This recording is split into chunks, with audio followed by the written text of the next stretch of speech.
In this build, I will show you how your AI agent in n8n can get you any kind of data you like, and you can literally build this in 5 minutes. So let's say we have this interface right here. So this is a simple chat user interface that I've built, which is connected to my n8n account, and I am just going to tell it that I want to have some data, right? So let's say get me the names, addresses, and websites of the top 5 marketing agencies in London and save them to Google Sheets. And this is the Google Sheet that I have prepared, and I just prepared it so that we can get the addresses, get the website, and ideally also the email address. And I'm going to send it.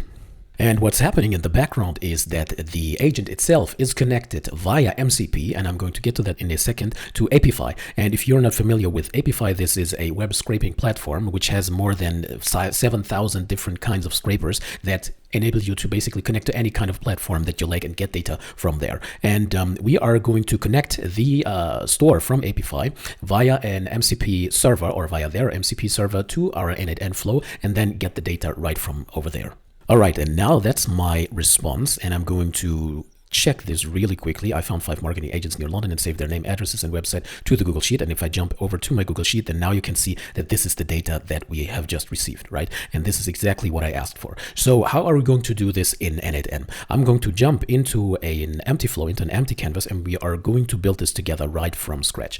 So the first thing that I want to do is to use a chat trigger node so that we are able to input and freely basically formulate what we want to look for. Now, the one that I'm using is the chat trigger node, and then making the chat publicly available, because as soon as I do this, then I have access to it from outside of n8n basically, right? And you can then decide if you want to make it a hosted chat or an embedded chat. The one that you see here is an embedded chat. This is something that I host locally just to have a little more nicer or a little more beautiful interface, but you don't have to do it like that. You can also just use the hosted chat. It's not about that. You can obviously also do this within n8n itself, right? Within the canvas here, and then have the agent do all the work.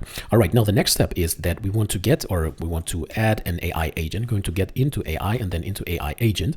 And when I open this up, then you can see that first of all, we get a source for the actual prompt, and then we have the prompt, right? And what we want to do is to choose the very first default method, which is the connected chat trigger node. We want this as the source for the prompt, and I'm going to leave it like that so that the actual prompt, the actual request that we have, will come from that very chat trigger node. The alternative would be to choose define below, and then we can statically basically enter a prompt just as you would do normally, right? But I'm going to keep it at the chat trigger node, and that's already it. The second thing that I'm going to do is to add an actual system prompt, and when I click on add option, then this is the system message, right? And which by default says you are a helpful assistant, and this is everything there is. Now I have prepared obviously another prompt, and I'm going to paste this right in here. I'm going to switch to the expression tab, and then I'm going to click on this bottom right corner icon that you can see here. And what I'm going to tell it is that you are an AI data scraping agent, and you have access to 5 different data scrapers via the Apify platform connected via an MCP server. And this is where the magic is basically happening, why we are able to do this so easily and quickly. Now, these are the scrapers called actors available to you, and then I'm basically listing all the scrapers that I want to integrate into this very connection. Besides that, you have access to a Google Sheets tool, which enables you to get, create, or update rows when you're asked to get data via the scraper, save this data to the Google Sheet, and this is exactly what just happened, right? Now, I'm going to close this.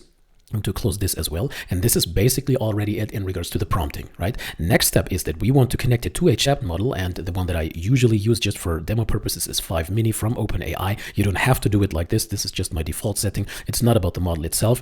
You can do this to your liking, obviously. So I have a chat model. I'm going to collapse the chat view down here so that we can have a better look into that as well. And now is the part where we are actually connecting the very catalog, or the very library of Apify to our AI agent, right? And the way we are going to do this is that we will use an MCP server, right? And if I click on the tools, then you can see that there are basically 4 different kinds of categories from which we can add different subnodes, different tools in this case, to our AI agent. And the one that we are going to use is the MCP protocol tool, right? The MCP client tool. And if I click on this, then you can see that I get a couple of settings. So I need an endpoint, and where we are going to get this out, that's where what I will show you in a second. Then I have the server transport, which has been the SSE for quite some time, but it now has been deprecated, so that we are going just to use the HTTP streamable, which has been the default. Then we need to add some authentication, and this is where our Apify account data will come into place.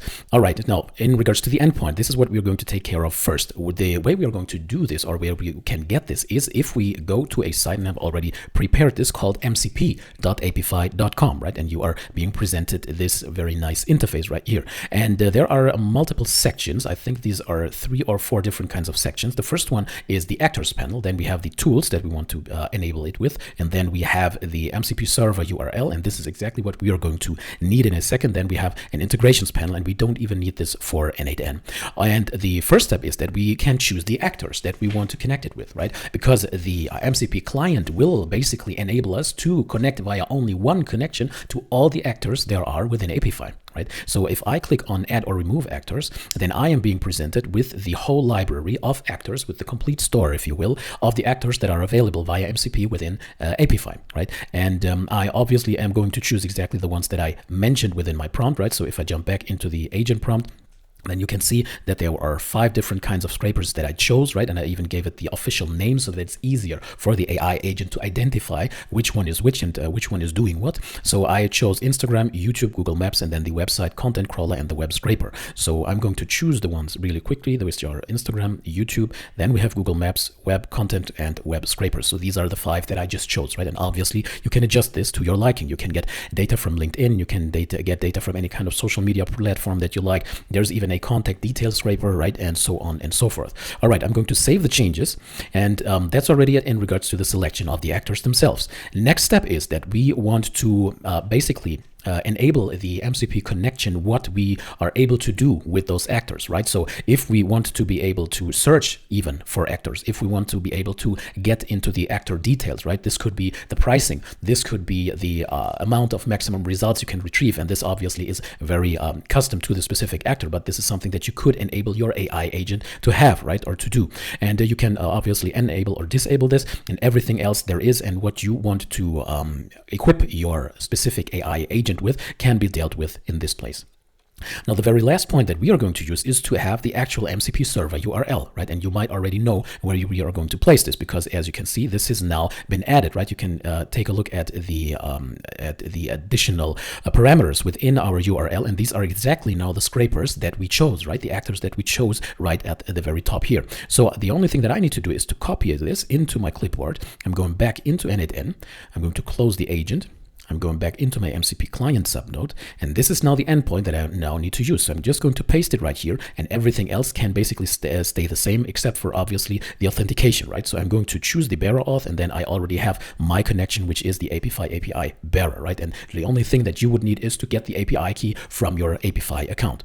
And that's already it. So I'm going to close this, and now we have already access to this very agent, and we can already test this. I'm going to save this, and I'm going to open up the chat, and I'm just going to ask it, what can you help me with?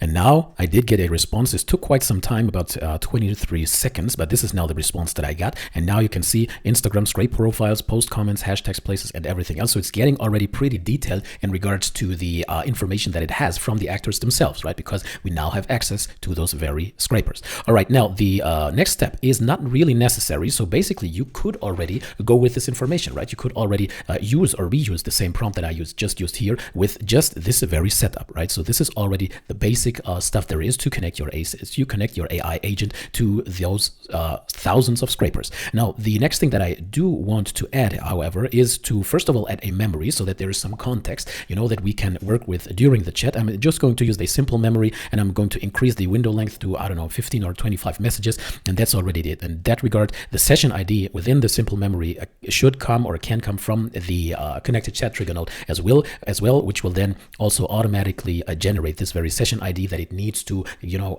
get the connection between those conversational data points, right? And that's already it that we need right here. I'm going to close this as well. Going to clean this up a little. And now the last step that I want to add is that I want to have it access to this very Google Sheet, right? And the way that we are going to do this is just by adding the tools, and I'm going to look for the Google Sheets tool, which is just this one, and then I have the connection to my Google Sheets API, right? To my Google Sheets connection, and then I have a tool description which can be set automatically, or you can do it manually if you prefer that. And by the way, to have a description when a tool is connected to an AI agent is actually quite important, because basically based on the name that we are giving the subnode, this very tool right here, and also based on the description we are giving it, the agent will be able to identify what the specific tool does, right? So it is kind of important that we are describing it specifically. But the automatically generated description is fine for this case because it's just getting the rows from Google Sheets, right? The resource we are going to need or interact with is the sheet within a document. Then the operation is to get rows so that it's basically also able to read everything that's already inside this table, right? And then I'm going to choose the very document, which is the Scraper MCP results, and then the sheet is just sheet 1, and that's already it. We don't need to take care of the filters or any additional options. That's already it for this one. I'm going to close this again as well. And now what I want to also add, obviously, is to have the possibility of adding rows, right? And I'm also going to click on the tools node right here. I'm going to look for the sheets node again. And now everything will stay as is, except obviously for the operation, because now I basically want to append a row, right? This is what I want to do. I also have to choose the document again. I'm going to use the Scraper MCP results again. The sheet will obviously be sheet 1 again. And now I'm being presented with the mapping column mode, right? And we are going to map each column manually. And the way we are going to do this is that we want to have the agent choose what kind of data he is going to place within that specific field, right? And what we're going to use for that is an expression called from AI. I'm going to open up the double curly braces and then the $sign, and I'm going to look for the method called from AI. And you can take a look into the description itself, but basically this is giving a hint basically to the AI agent, to the model, what kind of data we would expect within this specific column, right? So it's not just a drag and drop mapping that we are usually used to within n8n, right? So that we are going to pull this from the previous node right inside of here, but we are going to let the AI agent take care of that by just giving it a hint what kind of data we would expect for it.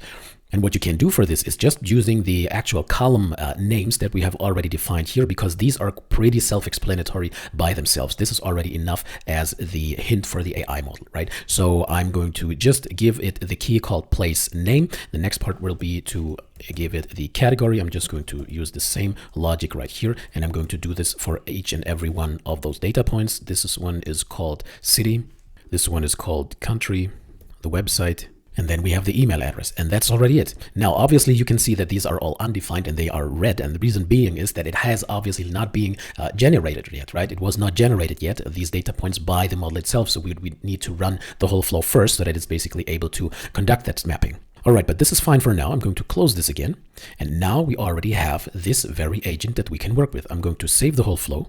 I'm going to clean this up a little, and we can already test this. I'm going to drag this over here really quickly. So this is Get Me 5 trending videos on YouTube about the topic of MCP plus AI agents, right? So let's take a look at what this does now.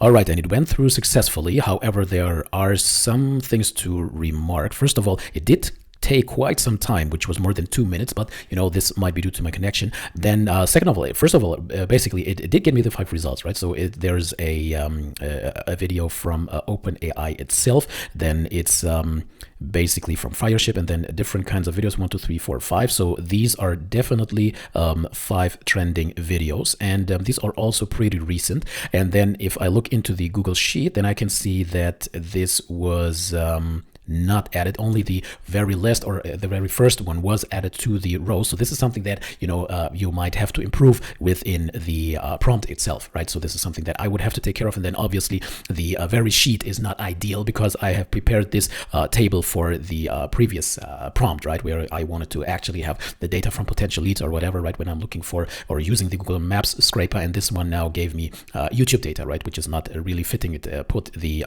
date into the city column and so on and so forth. Obviously, I would have to prepare the actual table for this very request. But you can see how easy it actually is to build something like this and how fast it's been. And we obviously now took a little time, but this can be built really, really quickly. And you can even, as I've mentioned in the beginning, make this chat publicly available, right? So you could basically share already this URL and then make this, you know, publicly available to whoever you would like to share this with. All right. So if this was helpful to you, then let me know this in the comments, and also let me know what kind of topics you would like me to cover next time. Thanks a lot for your attention. Hope to see you next time, and bye.